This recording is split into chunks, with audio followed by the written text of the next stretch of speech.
και είπα στον κύριο Καραπίνο να πω ένα θέμα της δικής μου επιλογής. Γι' αυτό σας ευχαριστώ πάρα πολύ. Θα είναι ένα θέμα διαφορετικό και μη ιατρικό. Επέλεξα να συνταξιδεύσουμε στο μακρινό αλλά ονοζόντανο παρελθόν της αρχαιολογικής τέχνης. Για δύο λόγους. Πρώτον, είναι ότι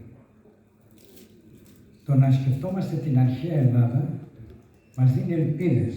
Ειδικά αυτό αποτελεί ένα ισχυρό ανάγωμα για την επελάβουσα πολιτική ορθότητα με τις κουλτούρες αφύπνισης που βιώνουμε σήμερα.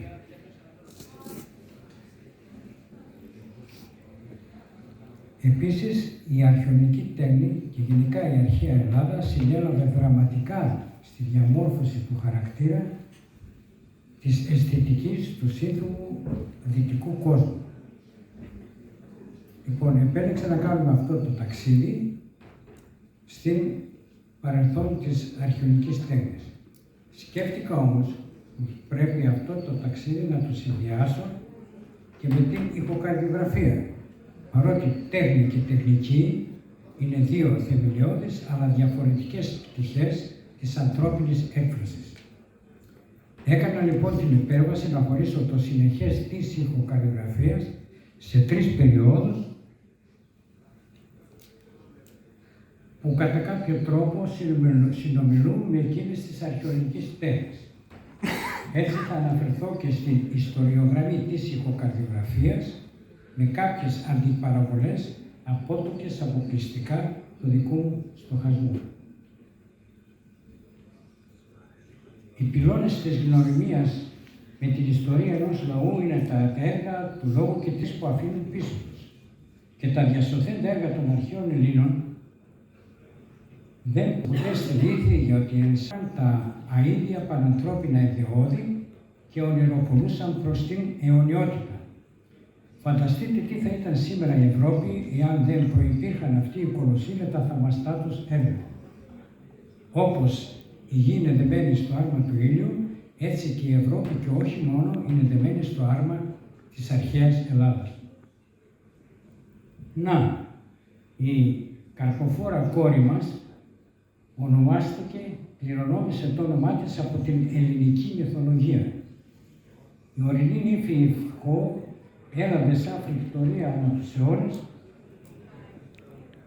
έως ότου στις αρχές της δεκαετίας του 1950 το Αμερικανικό Ινστιτούτο Υπηρείχων μετονόμασε την Ultrasound Cardiology Imaging σε ηχοκαρδιογραφία.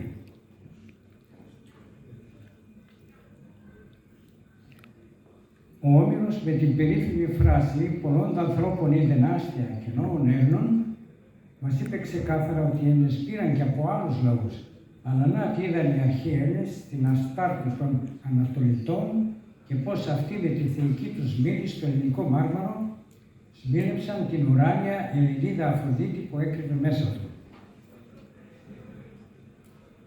Στον απέραντο αυτόν ελληνικό κόσμο με το κόκκινο, τα θεμέλια του οποίου έστησαν οι πρωτοπόροι Μικηναίοι, τα έργα της τέχνης αποτελούν ένα προϊόν μιας καλλιτεχνικής παιδείας που άρχισε από το Ανατολικό Αιγαίο και την Ιωνία με το φανταχτερό ιωνικό στυλ, συνεχίστηκε στην Πελοπόννησο με το αυστηρό δωρικό στυλ και εξαπλώθηκε παντού με το συνθετικό και εκκληκτικό αττικό στυλ. Πρέπει να αναφερθούμε διαολιμού και στην εποχή του Χαλκού για να μην μας μείνει εντύπωση ότι τα πάντα αρχίζουν από την αρχαϊκή εποχή. Από τον κυκλαδικό πολιτισμό μας κάνει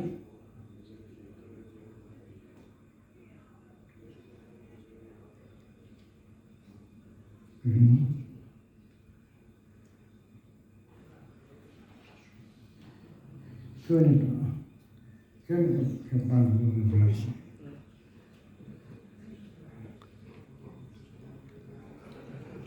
Ποιο είναι το πιο πάνω. Το πίσω θέλετε. Όχι, να πάω λίγο πίσω, πήρε σε ένα, λίγο κάτι, πάρει σε άλλο. Εδώ είναι. Από τον κυκλαδικό πολιτισμό μας κάνει εντύπωση το μαρμάρινο σχηματοποιημένο ειδόλιο, συνήθως γυναίκα, το σύμβολο της γονιμότητας. Δεν υπάρχει καμιά αμφιβολία ότι αυτό το ειδόλιο μετά από αιώνες επηρέασε τον Μοντιλιάνη να ζωγραφίσει τη δίδυμα αδελφή του. Από την Κνωσό μας εντυπωσιάζουν τα συντρίμμια των παλατιών του βασιλιά Μίνωα και οι τοιχογραφίες όπως εδώ αυτή με τις πανέμορφες κριτικοπαριζιάνες. Στις Χρυσοφόρες Μυκήνες μένουμε νεοί μπροστά στη φοβερή πύλη των Λεόντων και στο θησαυρό του Αρτρέα. Η δε τοιχογραφία με την αυστηρά Μυκηναία μας προκαλεί δέος. Στους σκοτεινούς αιώνες κυριαρχεί ο γεωμετρικός ρυθμός με τη συμμετρία, την αυστηρότητα και τον αφηρημένο χαρακτήρα των γεωμετρικών κοσμημάτων. Φαίνεται αυτά τα κοσμήματα θα είδε ο Πλάτωνας στον αμφορέα του διπύλου και στοχάστηκε την περίφημη φράση «μη δεις αγιομέτρητος ισίτου». Ας αφήσουμε το παρελθόν της αρχαίας Ελλάδος και να προχωρήσουμε στην αρχαϊκή εποχή κατά την οποία διαμορφώνεται και αναπτύσσεται η πόλης κράτος, το άτομο αποκτά τη συνείδηση του πολίτη οπλίτη, από την αιωνία αρχίζει ο ορθολογικός φιλοσοφικός στοχασμός. Οι μιλήσιοι κοσμολόγοι φυσιολόγοι στοχάζονταν τις αρχές του κόσμου μέσα από το νερό, τη φωτιά και το νερό, στοιχεία με τα οποία πλάθαν τα μαστόρια από τα αγκία τους. Να μια δεύτερη συνομιλία της ηχοκαλλιγραφίας με το μακρινό παρελθόν. Όπως ο Θαλής κοιτώντας τα άστρα προέβλεψε μια ακρίβεια, μια έκρηξη του ήλιου, το ίδιο και ο Κριστιαν Ντόπλερ στις αρχές του 19ου αιώνα, κοιτώντας τα αστέρια, ανακάλυψε το φαινόμενο Ντόπλερ. Χάρη στη θεοσέβεια των αρχαίων Ελλήνων μεγαλούργησε η κεραμική, η αρχιτεκτονική και η γλυπτική. Στην αρχιτεκτονική κυριάρχησε ναοδομία με το δωρικό και ιονικό ρυθμό. Ο δωρικός ρυθμός με την λιτότητα, την επισημότητα και το μεγαλείο συνάδει με το δωρικό ρυθμό. Ο ιονικός ρυθμός με το απολώνιο πνεύμα. Ο ιονικός ρυθμός με την ελαφρότητα, τη ρευστότητα, τη χάρη συνάδει περισσότερο με το διονυσιακό πνεύμα. Τα μαστόρια διακατεχόμενα κάτω από τις αρχές της καλοκαγαθίας, φιλοτροπίας και του αγωνίζεστε, χτίζαν τα ιερά πτωλίεθρα εκεί που μεγαλούργησε η γραφίδα του Εσχύλου και η σμήνη του Πηδία. Ας προχωρήσουμε να δούμε τα αγγεία, τους παγκόσμιους αυτούς μάρτυρες της ελληνικής αρχαιότητας. Στο αριστερό αμφορέα, από ένα που είναι μελανόμορφος, βλέπουμε τον Αχιλλέα να σκοτώνει τη βασίλισσα των Αμαζόνων Πενθεσίλια. Αυτή καθώς ξεψυχά φαίνεται να του λέει «Συγγνώμη που σε πλήγωσα την ώρα που με σκότωνες». Και καθώς βγάζει τη μάσκα της, συναντιόνται τα βλέμματα και ερωτεύονται κεραυνοβόλα. Στο μέσο έβαλα από έναν ερυθρόμορφο αμφορέα των θρήνων της φτερωτής θεάς Ιούς που κλαίει το γιο της Μέμνονα που σκότωσε ο Αχιλλέας στην Τρία. Δίπλα έβαλα το θρήνο της Παναγίας για το γιο της Ιησού, του Μιχαήλ Άγγελο από το Βατικανό. Βλέπουμε ότι μέσα στο διάβα του χρόνου ο ανθρώπινος θρήνος είναι ο ίδιος, μόνο τα εκφραστικά μέσα αλλάζουν. Σε αυτή την εποχή όλος ο ελληνικός κόσμος που είδαμε προηγούμενα πλημμύρισε από περίλαμπρους ναούς, Κούρους και χώρες. Ο Κούρος ήταν ένας αριστοκράτης νέος, πανέμορφος, εύρωστος, φρυγιλός, χαμογελαστός, ακίνητος, καρικομόν. Το ίδιο και η κόρη, μια χαμογελαστή, ολόσωμα ντυμένη, πανέμορφη κορασίδα. Βλέπουμε ότι η ελληνική γλυπτική μόνο μέσα σε 2 αιώνες από το πρώτο σανιδόμορφο ναξιώτικο άγαλμα έφτασε στον τέλειο άνθρωπο με οδηγό μόνο το πάθος για το κάλος. Ας αφήσουμε τους Κούρους και ας πάμε να γνωρίσουμε την αρχαϊκή εποχή της ηχοκαλλιγραφίας, κυρίως του ντόπου μας. Ο Λεωνάρντο Νταβίντσι το 15ο αιώνα ζωγράφισε την καρδιά. Στις αρχές του 1950 οι Έλτερ και Χέρτς πρώτοι απεικόνισαν την κινούμενη μητροειδική βαλβίδα. Τα έργα είτε της μήλης των μαστόρων είτε της ηχοκαλλιογραφίας, τα αρχαϊκά, είναι πάντοτε πρωτόλια. Αυτό τον αξιότικο άγαλμα που μοιάζει σαν κορμός δέντρο δεν είναι πανομοιότυπο με τις πρώτες mode καταγραφές που είχαμε? Δίπλα έβαλα την κυρία της Οξέρ, ένα κατοπινό άγαλμα, η οποία ωστόσο έκαψε το χέρι της, σταμάτησε αυτή την ακαμψία και το σήκωσε. Αυτό το κεκαμένο χέρι, στα αλήθεια, δεν μπορεί να παρομοιαστεί με την χαρίεστα κίνηση της πρόσθετης μητροϊκής γλωσσίνας. Αυτό το κεκαμένο χέρι είναι παρόμοιο με τη σύγκληση και τη διάνοιξη, η αγκύλη δηλαδή που σχηματίζει η βαλβίδα. Την εποχή της αρχαϊκής ηχοκαλλιογραφίας την τοποθετώ από τα τέλη της δεκαετίας του 70 έως τις αρχές της δεκαετίας του 90.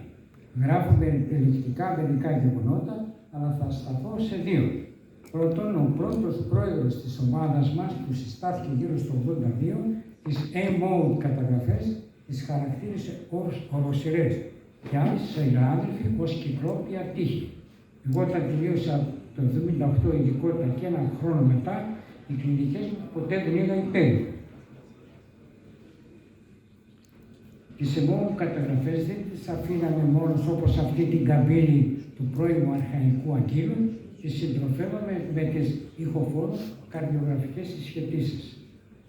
Αυτές, με τις χαρίεσες, τις διάστατες τομές, το ασπρόμαυρο θορυβώδες Doppler και το αγχαό έχρωμο Doppler, μου έφεραν στη μνήμη την περίφημη φράση του Αρχιμίδη «Δώσ' με πας τόου και τα γάν κοινάσου». Πράγματι η ηχοκαρδιογραφία μας έδωσε πληθωρικά και τον τόπο και τον τρόπο να ερευνούμε το σύμπαν της καρδιακής λειτουργίας. Ο Πες του Κριτία είναι ίσως το πρώτο άγαλμα της κλασικής εποχής. Το ελληνικό πνεύμα, μετά τη δόξα των μυδικών, ενέπνευσε τους καλλιτέχνες νέα κοινοτόμα μέσα, τα οποία ήσαν ικανά να σμιλεύσουν την εξειδανίκευση, την πλαστικότητα, το δυναμισμό και φυσιοκρατικά στοιχεία. Ο Πες του Κριτία είναι ο πρώτος πολίτης της νεαρής Αθηναϊκής Δημοκρατίας.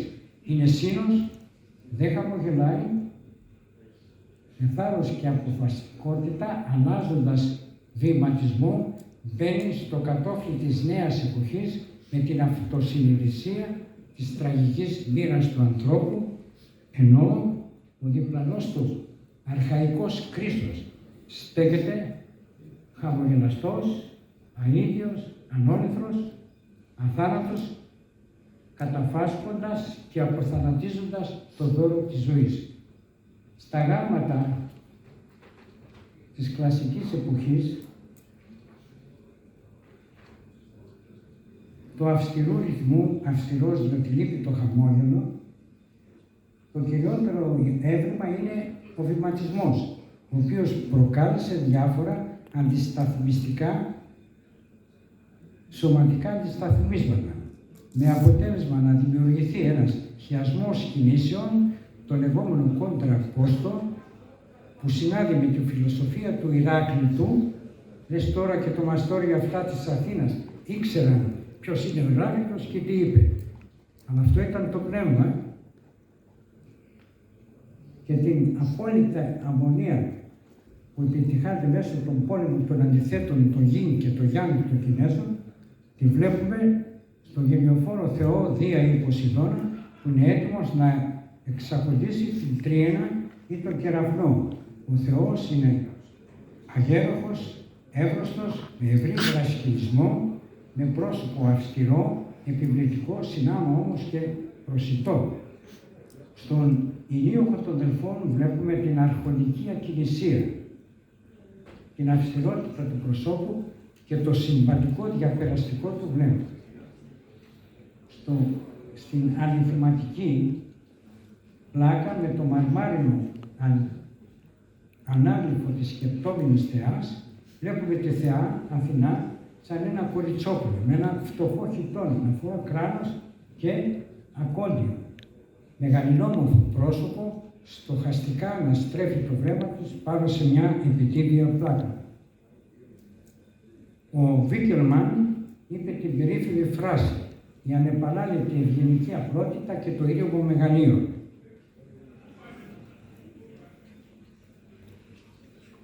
Στον 5ο κλασικό αιώνα της λαϊκής αριστοκρατίας κυριάρχησε ο Μύρον, ο Πολύκλητος και ο Φιδίας. Ο Μύρον στο δισκοβόλο του συμπυκνώνει τις σωματικές και πνευματικές δυνάμεις κατά την ώρα που ο δισκοβόλος είναι έτοιμος να πετάξει το δίσκο του.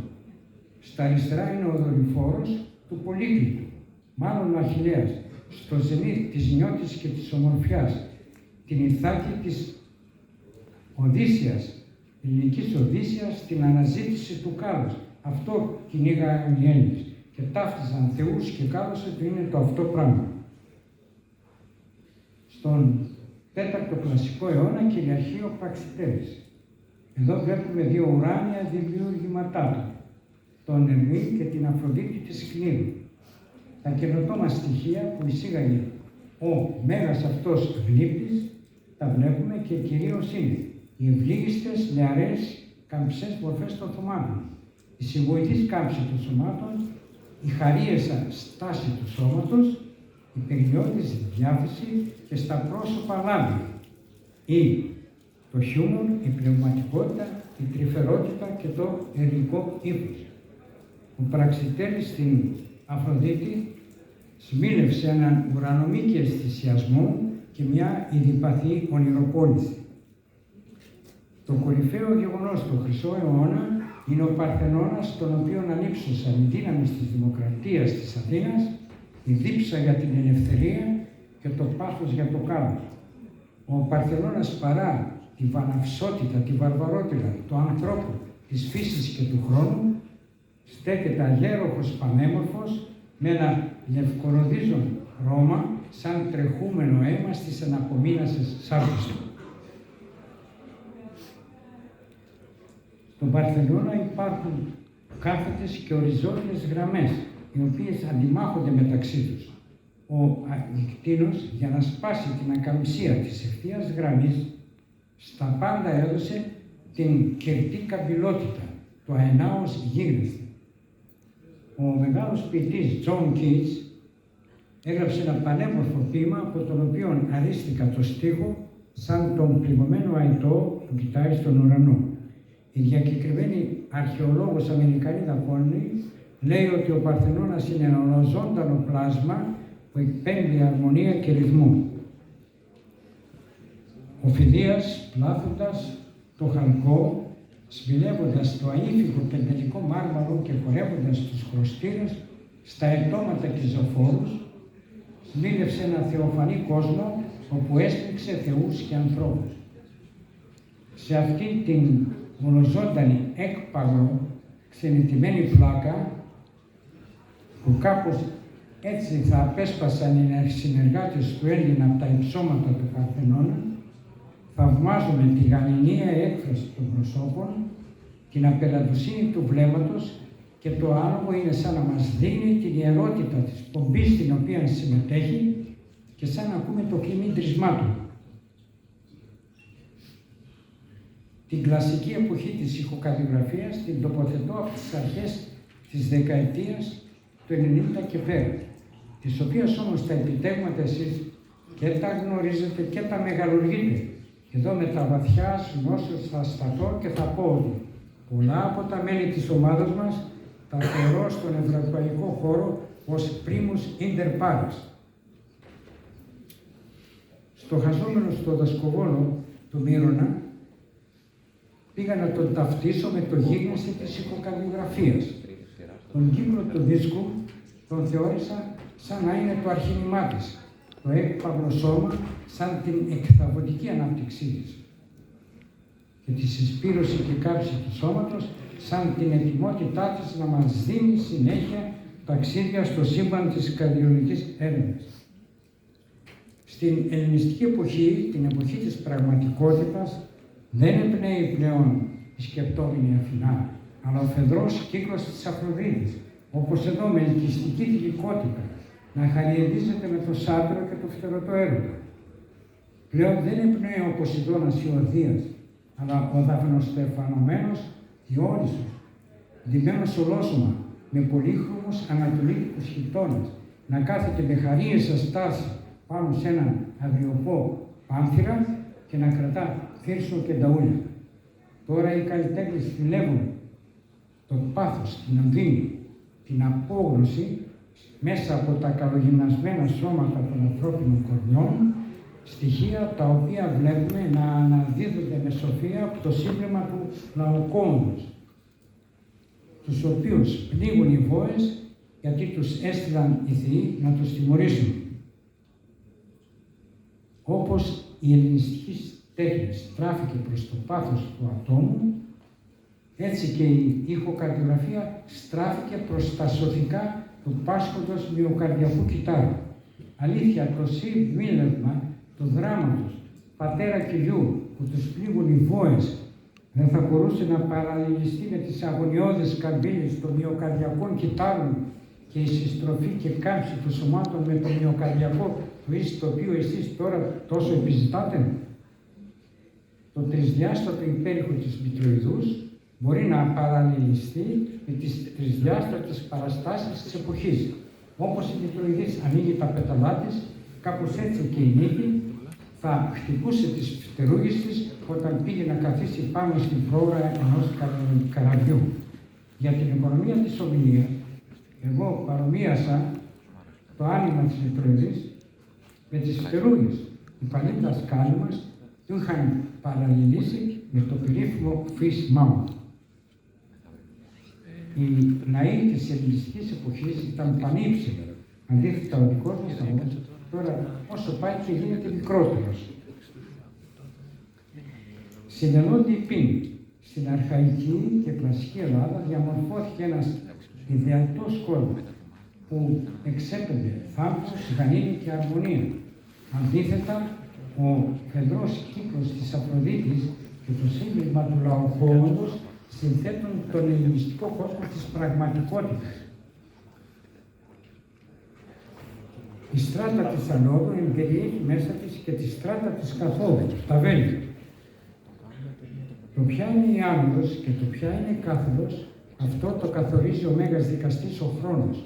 Αλλά ένα είναι βέβαιο, σε όποια στράτα κι αν βρισκόμαστε, εάν υπερβούμε το μέτρο ή φτάσουμε στην ύβρη, τότε κινητοποιείται η συμπαντική τριάδα της δικαιοσύνης, η νέμεσης, η άπη και η τύσης, από την οποία δεν ξέφυγαν ούτε η νύμφη Χω, ούτε ο μεγάλος ερωτάστης ο Νάρκισσος, αλλά ούτε και οι Αθηναίοι που τόλμησαν στα αετώματα του Παρθενώνα να ταυτίσουν θεούς και ανθρώπους. Το να βλέπουμε το δείξωμα του αριστερού κόλπου να μπαινοβγαίνει μέσα στην αριστερή κοιλιά είναι μια πραγματικότητα, αλλά πού είναι το όνειρο? Στέκουμε σε αυτήν την τελευταία διαφάνεια του ταξιδιού μας, νοσταλγικά και ουτοπικά, γιατί θυμάμαι την ανεμιστική εποχή της καρδιολογίας. Βέβαια, χωρίς να θέλει κανείς να αμφισβητήσει την ανάπτυξη των μηχανών και ούτε να θέλει να πάψουν οι άνθρωποι να στοχεύουν την τεχνική πρόοδο. Σήμερα οι μηχανές μας είναι φουλαρισμένες από τεχνητή νοημοσύνη, η οποία τελειωμό δεν έχει και μας πλέον σε απέραντα πελάτη. Αλλά θα πρέπει να θυμόμαστε ότι για να μην θαλασσοδερνόμαστε προκειμένου να φτάσουμε στον ασφαλή προορισμό, ότι ο Homo sapiens, ο δημιουργός, προηγείται του Homo faber, του δημιουργήματος. Κύριε Πρόεδρε, αγαπητοί συνάδελφοι, τελειώνω με δύο στίχους της Ιθάκης του Μεγάλου Αλεξανδρινού. Την αρχαία Ελλάδα τη θεωρώ σαν μια Ιθάκη που τροφοδοτεί με τα γλύδια, με ταξίδια γνώσης στην ανθρωπότητα. Επίσης και την ηχοκαρδιογραφία τη θεωρώ σαν μια καβάφια Ιθάκη, γιατί συνεχώς μας δίνει νέα ταξίδια για την έρευνα της καλλιεργικής λειτουργίας. Γι' αυτό σήμερα δικαίως την αποκαλούμε και ηχοκαρδιολογία. Κύριε Καραβίνο, τώρα σκέφτομαι, κύριε Πρόεδρε, που εγώ έχω γυρίσει στα μετώπιστα εν λόγω ηλικίας, υμνώ αυτή τη στιγμή τον Παρθενώνα στην αίθουσα του Παρθενώνα, μπροστά σε λαμπρούς νέους και παλαιότερους καταξιωμένους συναδέλφους, δασκάλους, καθηγητές και φίλους, να με παρουσιάσουν δύο ιστορικά στελέχη, ο κύριος Χαντανής και ο κύριος Πατριανάκος, το θεωρώ μόνο και μόνο ως ένα θεόσταλτο δώρο. Γι' αυτό σας οφείλω ένα ευχαριστώ τόσο σε εσάς, όσο και στα λοιπά μέλη της Οργανωτικής Επιτροπής. Αγαπητοί συνάδελφοι, κύριε Πρόεδρε, σας ευχαριστώ για τον χρόνο και την προσοχή.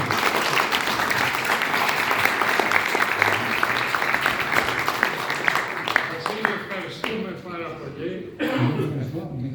Εκείνο που έχω να πω είναι ότι η ιστορία παίζει κάποιο ρόλο. Οι ομάδες και οι λαοί που την ξεχνούν συρρυκνώνονται. Και ευχαριστώ πάρα πολύ γι' αυτό. Κύριε Πατριανά. Και εγώ με την πλευρά μου, εμείς πρέπει να σας ευχαριστήσουμε, κύριε Τόλη, για όλη αυτή τη μακρόχρονη παρουσία σας. Και νομίζω ότι μας κάνατε μια πολύ καλή περιήγηση από τα αρχαιογενικά χρόνια. Νομίζω ότι πρέπει να προχωρήσουμε. Σας ευχαριστούμε και πάλι.